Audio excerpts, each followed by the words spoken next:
Hello, this is Cho of the Shiny Colors Discord. Welcome to another episode of the Shiny Review. Today we've got 2.5 new cards to talk about.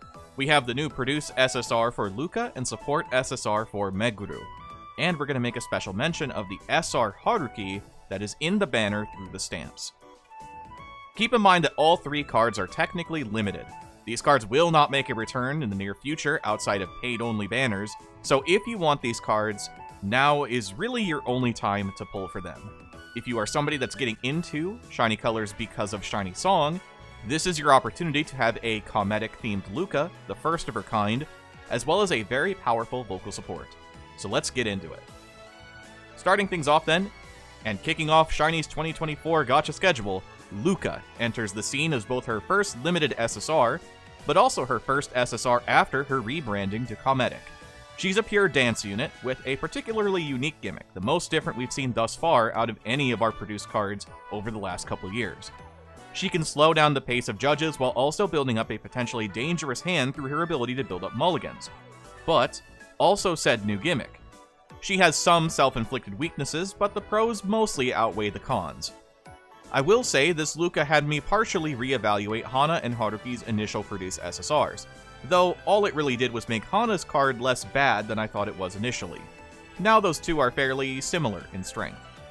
Luca's unique gimmick is that both of her appeals add a new card to the deck, which are AoE appeals that can duet with Cometic and improves her own appeals for a few turns.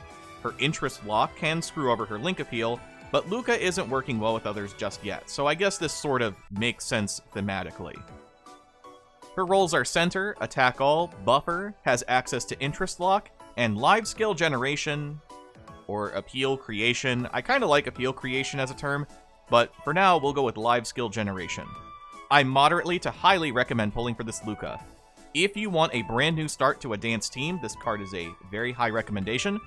If you are not somebody that's already investing into Cometic, it's sort of a harder sell, but it is what it is. It is a new team after all. There will certainly be more pieces added to this team in the future, and I think this is a great place to start. First off, let's talk about Luca's appeals. Her initial appeal is a Dance 4.0 that applies Interest Lock for one turn, and grants a Live Skill Generation, known as a Double Plus in this case. Her appeals share the same name as her card title, so Noisy Rush generates Noisy Rush Double Plus. This appeal's Link Appeal is a Dance 1.5 that also grants one additional mulligan. The maxed version of this skill is a Dance 5.0 that applies one turn of Interest Lock and generates a Triple Plus Live Skill Appeal. Her Link Appeal is a Dance 1.5 that grants one mulligan. Her Memory Appeal when maxed out is a Dance 2.5 that links into a Dance 2.5. Now, about those generated appeals. When you use the Dance 4.0, it generates the Double Plus. The Double Plus appeal is a Dance 3.5 to all judges that increases Luca's appeal strength by 0.5 for 3 turns, so that 3.5, if you were to somehow use it again, would be a 4.0. The 4.0 becomes a 4.5, so on and so forth. It also duets randomly with Cometic, and link appeals into a Dance 1.5. When you use the Dance 5.0 appeal, you create the Triple Plus appeal, which is a Dance 4.5 to all judges, increases Luca's appeal strength by 1.0 for 3 turns, and duets randomly with Cometic, and link appeals into a Dance 1.5 appeal. Live Skill Generation, or Appeal Creation, adds a new card to the deck upon use. The appeal is not guaranteed to appear the following turn, meaning you'll still need to draw into it. Use your gathered mulligans to guarantee better chances to draw into this new powerful appeal. And now for her passives. Luca's 1-star passive is a Dance 60% up that just requires Luca to be on your team. It has a 35% chance to activate once. Her 2-star passive is a Dance 120% up that requires 2 or more Luca in your skill history. This has a 30% chance to activate twice, and also unlocks a Dance plus 50 uncap. Her 3-star uncap is a Dance plus 150, and her 4-star passive is a Dance 150% up that requires the full Cometic lineup and the turn count to be 4 or later. It has a 25% chance to activate 3 times, and also grants a Dance plus 100 uncap. For the support recommendations, the MVP of course being Twaikole Asahi, but other cards such as the Limited Fuyuko and Limited Mei, or the Limited Chiyuki and Limited Tenka alongside Permanent Amana. Since this is 6 cards, feel free to mix and match with the best 5 that you can. Otherwise, utilize your best dance support since this is a dance card. The Dance Straylight core is a great one to center around. It plays well with the Haruki that we can potentially have, and throw away using our mulligans to stack up dance up buffs and enable some of the passive plays that Straylight want to do. Alstromeria's engine with Umastro Tenka is top-notch. Since the team doesn't have to play around specific health values by default, giving them passives through various healing effects lets the Alstromeria part of the selection shine without hampering any particular plays you want to make. Of these cards, Fuyuko shows her age the most in terms of quality. She's also the oldest card here by a pretty wide margin. So this team has some room for improvement for sure, especially once Dance Cometic support is printed anytime soon. For the team recommendation, it's pretty obvious that you just run all of the SSRs that they have available. Since they don't exactly have any other options, let's talk about what the goal of the team is. As many players have deduced, the idea is to build up as many mulligans as possible using their appeals, then sending copies of Haruki or other unnecessary appeals away in order to either gain bonuses or dig for specific appeals, most notably, the appeals that are made through Luca's live skill generation. An ideal turn rotation opens with one of Luca's appeals, then follows up with Hana's unique dance appeal to grant 2 mulligans. From here, you dig for the appeal you created using Luca's appeal, and ideally either discard Haruki or draw into Luca immediately and hit the coin flip on Duet for Haruki to then begin chaining your Link appeals together. This particular team is built to be a lot more combo focused from the jump, so make sure to adapt and adjust depending on what your hand gives you. There's a lot of flexibility in this team, sort of, but you do have some pretty ideal openers that lead to some very explosive early turns. So do keep an eye out for that if you do plan to build this team. So, on to the grades. Luca as a center, I think earns anywhere from an A+ to a SS, depending on circumstances. Luca's memory appeal is a short and sweet deal. It's just damage into more damage with generally okay modifiers for a 3-member unit. While a 5.0 multiplier is not insanely strong on paper as a memory appeal, you also have to consider that you can have both of the created appeal buffs which increase each hit by 1.5 times, making them a 4.0 into a 4.0, which is extremely powerful for a 3-member memory appeal comparatively. So that's where the SS comes from. In the best case scenarios, this appeal hits insanely hard. At its weakest, it hits fine, which is why it earns the numbers it does. Which is why it earns the letters it does. As a unit, I think Luca earns anywhere from a B+ to an S+. Luca is a weird card, to say the least. On paper, she's got a lot of neat ideas, and probably will shake out to be a pretty okay card once the dust settles and the new car smell wears off. Her Link appeals on her default should have probably had Interest Ignore printed on them because her Interest Lock can actually deny her own damage as a result.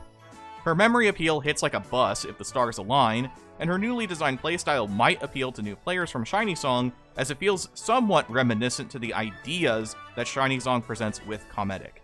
I think this card is very neat, and as we see more Dance Cometic support, this card could very easily climb up in my personal rankings.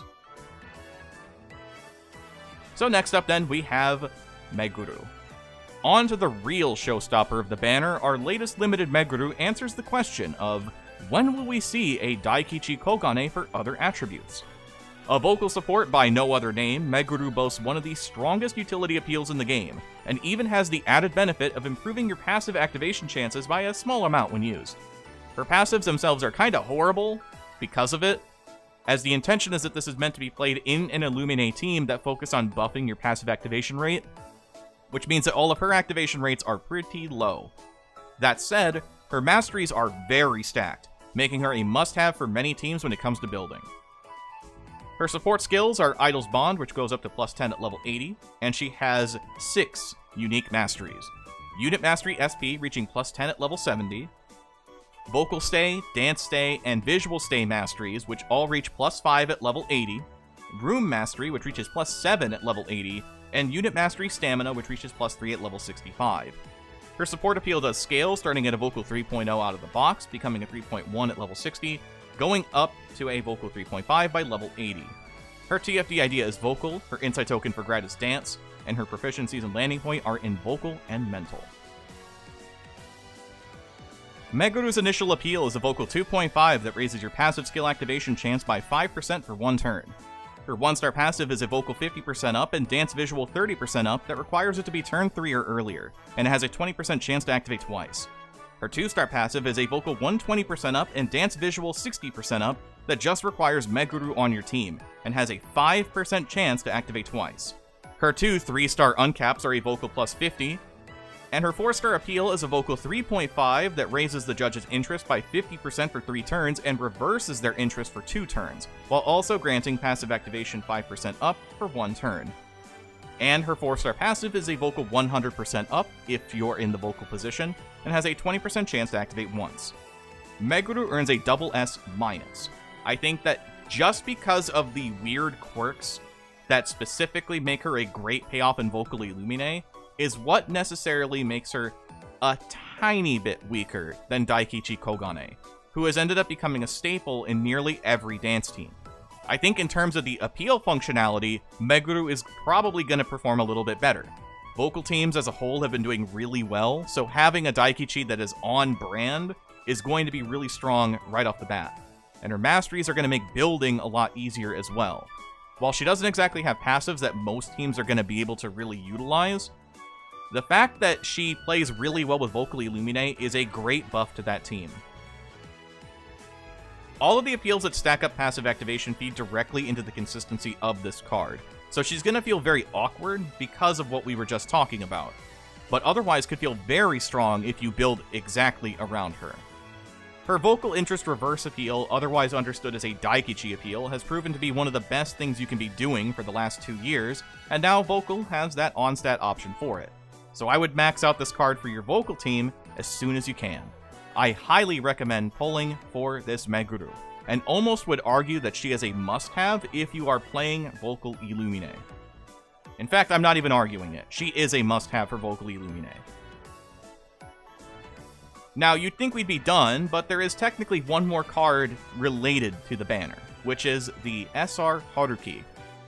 While not part of the review proper, I did want to take a moment to highlight the SR Haruki that's available if you do exactly 10 pulls on this banner. It's the only way you can get her as we know so far, so treat her as a limited card because of it. Functionally, this card is nearly non-existent. 1 being an SR, 2 her passives aren't very worth talking about at all. But she has access to the semi-rare Know-How Discovery Mastery, which has more or less been exclusive to Grade Fest supports. If you are somebody that doesn't do well enough to purchase those SSRs, but do want to start grinding out know-how abilities to improve your idols for Grade Fest, this card can serve you well for a pretty long while. She's seemingly limited, as mentioned, so you'll have to commit 30,000 gems in order to get her exactly, so decide if that's something that's worth doing to have this Haruki. So, that will do it for the video today. Thank you so much, as always, for watching. Next time we'll be talking about whatever banner comes next. Hope you have had a wonderful start to your 2024. New Year's has been pretty interesting for me over here personally, and is going to open up a lot of opportunities that I might try to take advantage of for the channel. So, let's look forward to any future endeavors and that future banner. Till the next one, I've been Sho. Thank you for watching. Have a wonderful rest of your day.